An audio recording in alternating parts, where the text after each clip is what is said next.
Welcome to the Lovestead. Hi everybody, welcome back to Lady Lovestead Reads. My name is Jessica and this is my October 2021 TBR video.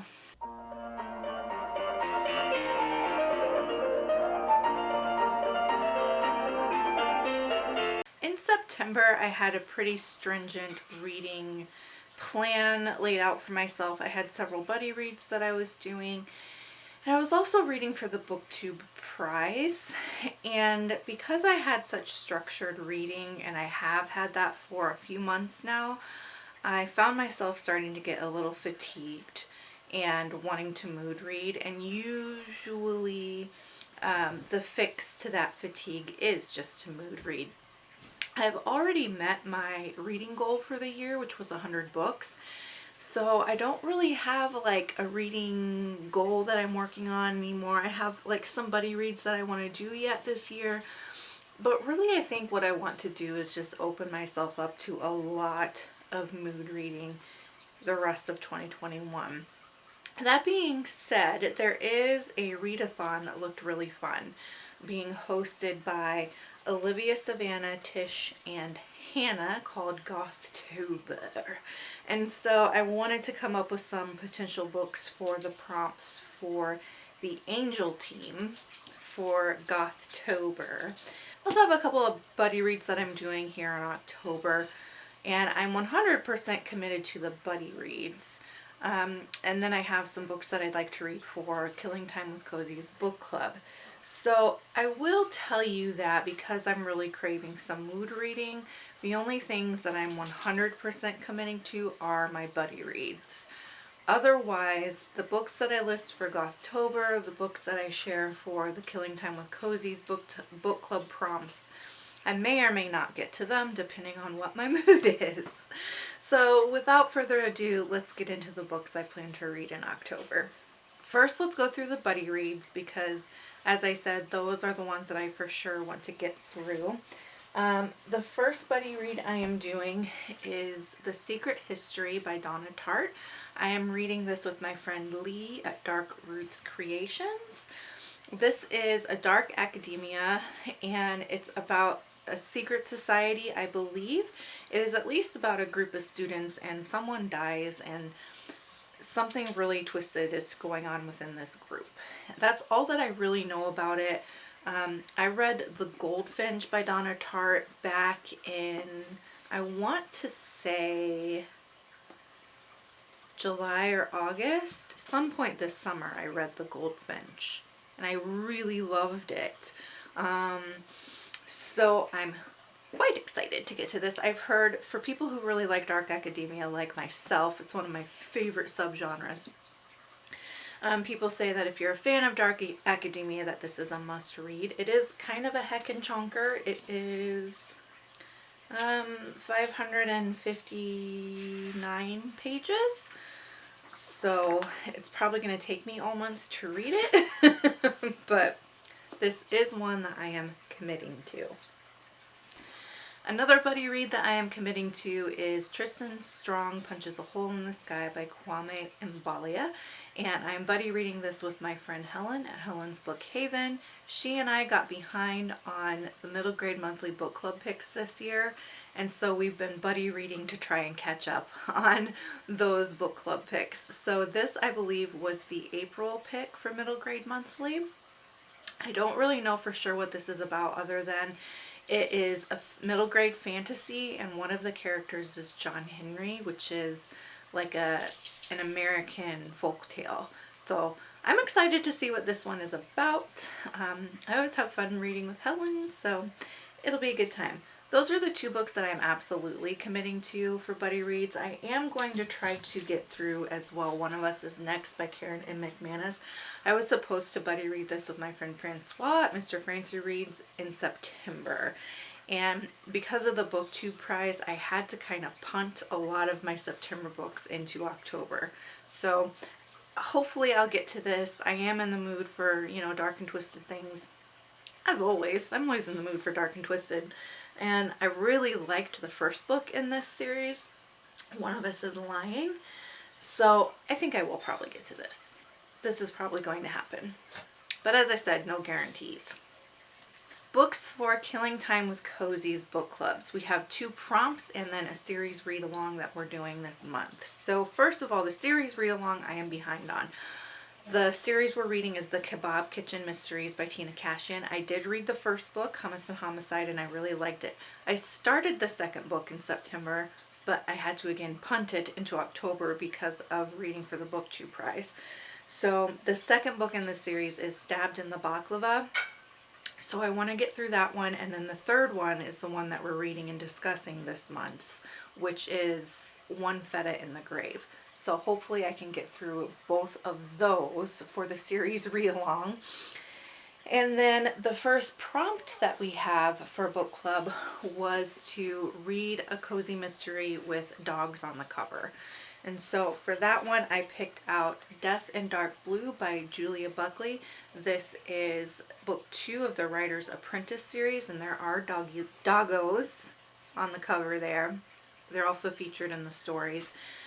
Yes, so this is book 2 of the Writer's Apprentice series, and the Writer's Apprentice series is one that I want to finish for my Serious About Series challenge this year. I'll leave you a link to that video up here. And we're running out of time in the year, so I do need to get on that Serious About Series challenge. It's for fun. All of this is for fun. We did a live show today for book club, and Lizzie at Lizzie Faye Reads, I think is what she's called. Lizzie Faye Loves Books, maybe. She made a point that everything we do here on BookTube is for fun. Like, you don't ever have to do anything, right? So, you know, don't take it so seriously and you won't burn out is basically the message. So we'll see if I get through my Serious About Series list. It's not looking good, but let's just roll over into 2022. Anyway, Death in Dark Blue, let me just read you the back of it because I don't really know what this one is about other than it's part of that series. So things are beginning to go right for Lena. She's got a new job assisting suspense novelist and friend Camilla Graham. She lives rent-free in Camilla's beautiful Gothic house. Isn't that a dream? She even has a handsome new boyfriend, Sam West. Rub it in, why don't you? And after being under attack by the media and his neighbors, Sam has recently been cleared of suspicion for murder. Journalists and townsfolk alike are remorseful, and one blogger would even like to apologize to him in person. But when she is found dead behind Sam's house, Lena must dodge paparazzi as she unravels the many mysteries that threaten to darken the skies of her little town and her newfound love with Sam. That sounds pretty good. The second prompt for book club was to read a book that has something to do with fall, whether it's like paranormal or it's got fall colors or it's set in fall.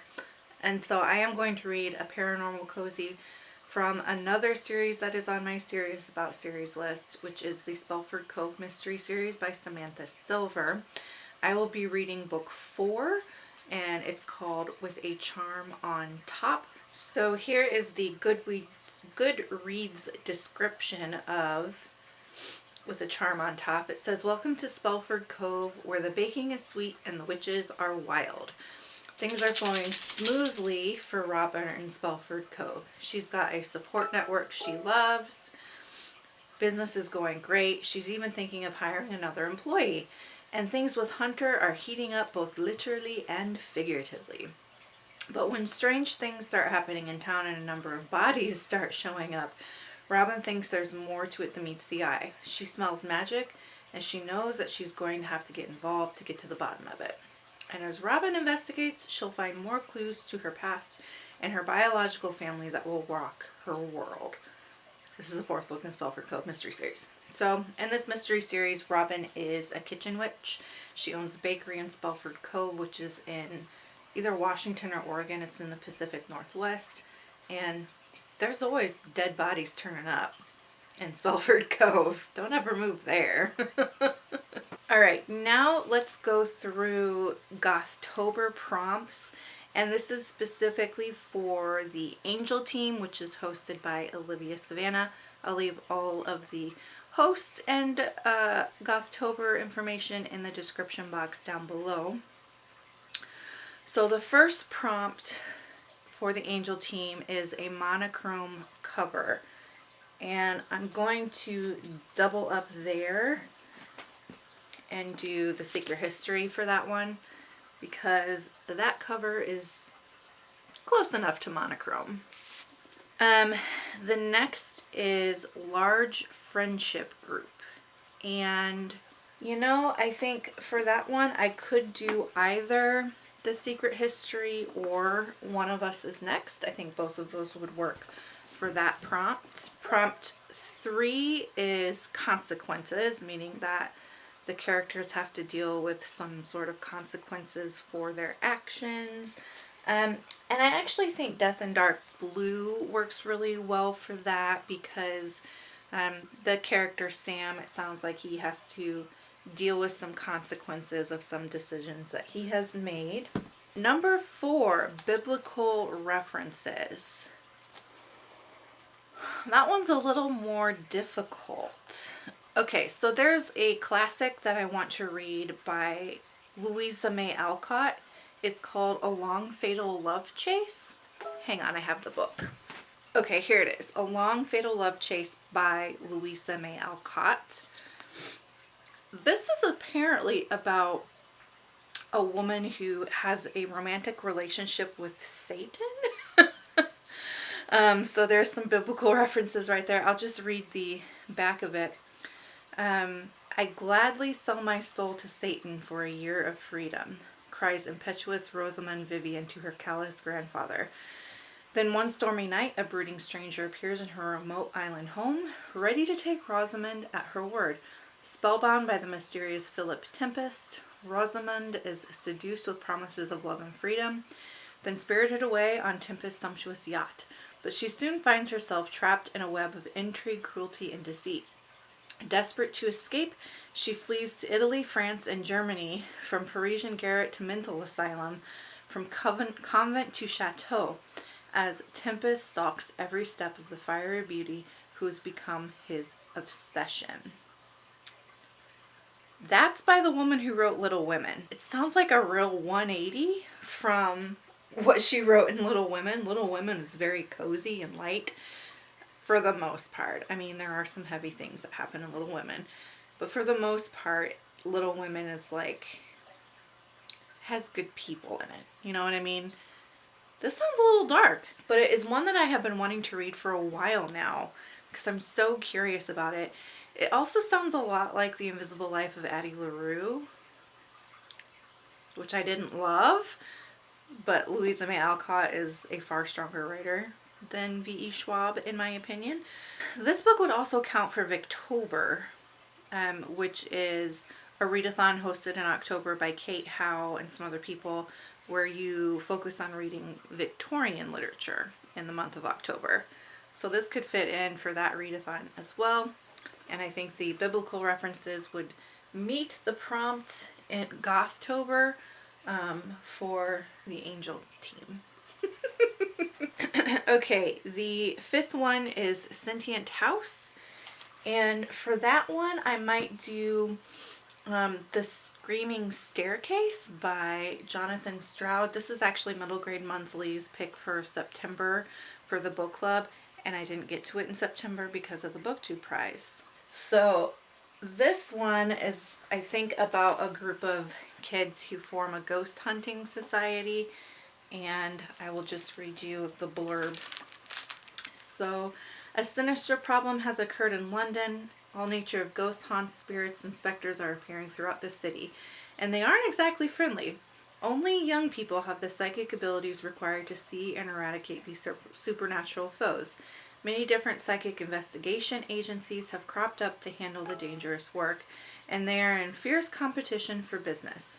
In The Streaming Staircase, the plucky and talented Lucy Carlyle teams up with Anthony Lockwood, the charismatic leader of Lockwood & Co., a small agency that runs independent of any adult supervision. After an assignment leads to both a grisly discovery and a disastrous end, Lucy, Anthony, and their sarcastic colleague George are forced to take part in the perilous investigation of Combe Carey Hall, one of the most haunted houses in England. Will Lockwood & Co. survive the hall's legendary Screaming Staircase and Red Room to see another day? I haven't confirmed it anywhere, but to me, that sounds like some sentient house vibes. The next prompt is enlightenment. So I think in this one, you're supposed to have characters that are enlightened in some way. But I wanted to kind of make this prompt something that would work better for me, because I want to be enlightened on some knowledge myself. So I'm going to read a nonfiction work called How to Speak Chicken. This is on Kindle Unlimited, and I've been wanting to read it for a while because I got chickens this summer. And I will leave the author's name up here because I can't remember who wrote it off the top of my head. So I'm going to enlighten myself on chicken behavior for that prompt. Prompt 7 is BIPOC rep. And my hold for this book that I have been anticipating all year has just come up at the library, and it is Velvet Was the Night by Silvia Moreno Garcia. And this is also one that I'm going to use to celebrate Latinx Readathon. So like October is also the Latinx Readathon, because Hispanic Heritage Awareness Month, I think, is like the middle of September to the middle of October. And so if I read that book, then I'm also celebrating a Latinx author, and I really want to read that one. I've been wanting to read that one all year. Okay, prompt number 8, disability rep. For that one, I'd like to read Being Built Wrong by Alexis Simmons. This is on Kindle Unlimited as well. And this is one that I had on my TBR for the Disability Readathon back in April. And I just haven't had a chance to get to it yet. And this one is a memoir about someone who has the disability that I have, which is Ehlers-Danlos syndrome. Okay, and then LGBTQ rep. I think that there is some LGBTQ rep in one of us is next. I think. I don't know for sure. There was in the first one. I'm going to assume then that there will be some in the second one as well. So that's what I'm going to put on the TBR and hope that I am correct there. And then the last one is a film or TV prompt, and this one's go on there as well because I do believe there is a television adaptation of At Least One of Us Is Lying, either already released or soon to be released. Okay, that is what I have on my TBR for October. And with that, I have kind of covered some buddy reads. I've covered book club, Victober, Gothtober, and the Latinx Readathon. Hopefully I get through these, but as I said, I really need to mood read or I'm going to lose my joy of reading. We don't want that. That's never the goal of BookTube, right? So that is tentatively what I would like to read, and we will see what I end up actually feeling like getting to. All of these books are books I plan to read at some point, so if not this month, I'll read them at some point to come. Alright, that's it for today's video. Let me know down below if you have read any of these, and if you have any other ideas for some of those Gothtober prompts, I'd love to hear them. If you just want to let me know that you're here and you made it this far, go ahead and leave some sort of spooky emoji in the chat. And until next time, make sure that you continue to read good books, drink good coffee, take care of yourselves and each other. Bye!